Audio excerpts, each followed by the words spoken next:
Welcome to Table for One. I'm the narrator, and in today's video, I'll be doing a rules refresher for Endeavor Deep Sea. And in this video, I'm going to teach you everything you need to know about the Robotic Wanderer mini expansion. Let's get rolling.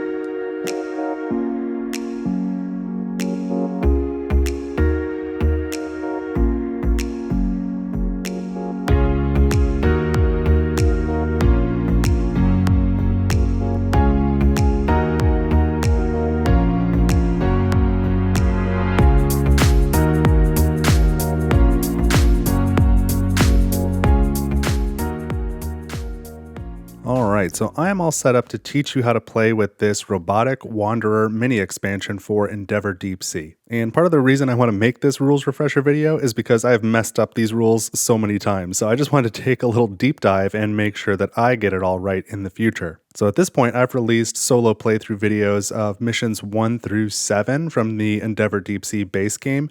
And so if you see this Robotic Wanderer dock appear in some of those videos, I might play it wrong. And hey, that's not the end of the world, but in this video, I'm going to teach you how to play it right. So if you want to include this mini expansion, it comes with this zone tile, as well as these 4 cubes and this Wanderer piece. So if you're going to include this mini expansion in your playthrough of Endeavor Deep Sea, which you can include it in any of the missions released so far, then you take these pieces, just set them somewhere nearby in case you need them. And this is a depth 3 zone. So you just take this zone tile and you shuffle it in with all the rest of the depth 3 zones, and you may or may not discover it during gameplay. So we'll set this aside for now. And we have sort of a mock scenario set up here. So the first thing I want to talk about is the Robotic Wanderer zone entering play. So let's just say that I've got my team leader here and I'm going to take a sonar action. So I activate my team leader and I'm going to take a sonar action here at depth 3 or greater. And so I grab 2 tiles, and one of them is the Robotic Wanderer, or the tile is actually called the Wanderer dock. And I choose this is the one I'm going to put it into play. So I put it into play the same way I'd put any other depth 3 zone into play. So it's got to be beneath the zone 2 unless, somehow otherwise modified. So it goes here. And then as soon as it goes into play, the discovery bonus here would be 2 reputation. So I would gain that as normal.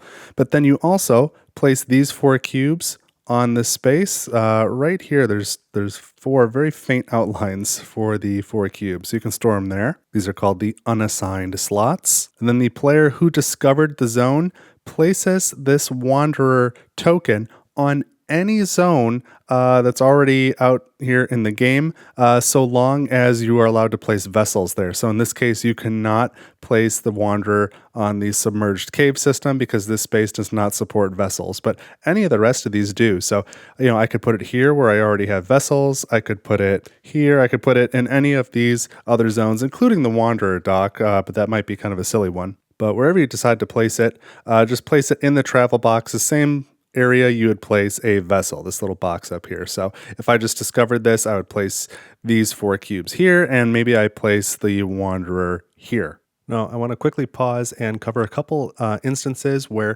this tile can come into play in a way other than a player doing a sonar action and discovering it. So one is during setup, such as this scenario, Mission 7, Recover the Fallen Star. You add a random tile from Zone 3, or Depth 3, rather. And so if you randomly draw this Wanderer dock, it's going to be included in the setup. Similarly, maybe you're already playing and you've got a Depth 3 zone out, and you draw this setback card, Protected Waters, which has you then remove a depth 3 zone and replace it with the next one from the top of the stack, which again might be the Wanderer dock. So in these 2 instances, or any other instances that maybe I've missed, or perhaps from future content, if the Wanderer dock comes into play and it's not from a player discovering it, then you take the Wanderer token and you just start it on the Wanderer dock itself. And then of course you can still place the 4 cubes here, and in these sorts of instances, no player has discovered the dock, so no player would gain any of the discovery bonuses. And I found that information on Board Game Geek in the forums from one of the game's designers, so that seems like a more or less official answer to me. So let's keep going. Now, let's say on a future move, I move my vessel down to this zone here. The arrival bonus for this zone is you may optionally move the Wanderer 1 space. And so you could move it the same way that a vessel would move. You can move it up or down if there's something below it. You can go up, but you cannot go into spaces, again, that do not support vessels. And you do not have to move it. But if you move into here and you choose to move the Wanderer, whichever zone you move it to, gain that arrival bonus. A couple things to note. One, you can move the Wanderer if you happen to be here, and I moved this vessel here. I can move the Wanderer one space. I could choose to move it here and gain this arrival bonus, which is to move the Wanderer and then move it again. That is valid. Another option is, say I move here, and this is where the Wanderer was. I can choose not to move it. Or I may choose to move it to a depth that cannot support my own vessels. So you can see here, I can only go down to a depth of 3, but the Wanderer is not my vessel. It never counts as my own vessel, and so it can go to any depth. So let me hit the bullet points again on moving the Wanderer. When you travel to the Wanderer dock zone, its arrival bonus lets you optionally move the Wanderer one zone away from its current location, and this is the only way to move the Wanderer. You may collect the arrival bonus of the zone the Wanderer moves to. You may move the Wanderer to zones that exceed your current depth limit for your vessels. Moving the Wanderer into the Wanderer dock, which is, this tile here, triggers the arrival bonus there, allowing you to move it again, and the Wanderer may not be moved into any zone that forbids vessels. So let's talk about why you would want to interact with this thing now. So first of all, as long as you have a vessel on the Wanderer dock tile, you may take actions on the tile where the Wanderer is. So in this circumstance, I can't go down to depth 4 yet, but because I have a vessel here and the Wanderer is in this depth 4 zone, that allows me to take actions in a zone that I couldn't normally go to. Now, beyond that, there's the obvious advantage that, the Wanderer can maybe get to the other side of the map. And so you can, rather than move your vessel all the way across the map, you might be able to just go to the Wanderer dock, do some things that are far away, and then you don't have to be, shuffling around the map so much. But again, just to be clear, here's a recap of performing actions through the Wanderer. So while you have a vessel in the Wanderer dock, when you perform a sonar, dive, conserve, or journal action, you may carry it out in the Wanderer's current zone as if you had a vessel in the zone. Now, any number of players can have a vessel in the dock at once and can use the Wanderer in that fashion, but the Wanderer itself is not considered a vessel and does not count as one for any goal or for any other game effects. So, for example, there's this bonus goal, synergistic zones with at least one disc or vessel of all players. This never counts as your own vessel, even if you have one here in the Wanderer dock. This would not count for this bonus goal. Likewise, for these couple of setback cards, volcanic activity and tsunami, these have players move their vessels either 2 zones up or 2 zones to the left. The Wanderer is not considered a vessel and would not move in these cases. So those are just a couple of quick clarifications. Now, that's neat and all that you can take actions wherever the Wanderer is, but then you've got to tie up one of your vessels here in the Wanderer dock. So, there's times where that may be helpful, but you're kind of tying up one vessel to use something else. And in a multiplayer game, you're tying up a vessel to use something to use this Wanderer, which other players can then potentially move, and that may or may not be useful. But there's some other cool things going on too. So anytime you journal at the Wanderer dock, because there are 4 journal actions here in this zone. So if you've got a vessel here, you can take these journal actions, and each time you do, you take one of these cubes and you place it on one of these 4 spaces, which then upgrades the Wanderer. So you can put it there, and the Wanderer now has the associated upgrade. So we'll say, just for argument, that I did this journal action here, that I gained a blue journal, and then I took my upgrade and I put it here. Now, there are 4 different upgrades, one for diving, one for sonar, one for journaling, and one for conservation. And once it's unlocked, it is now unlocked.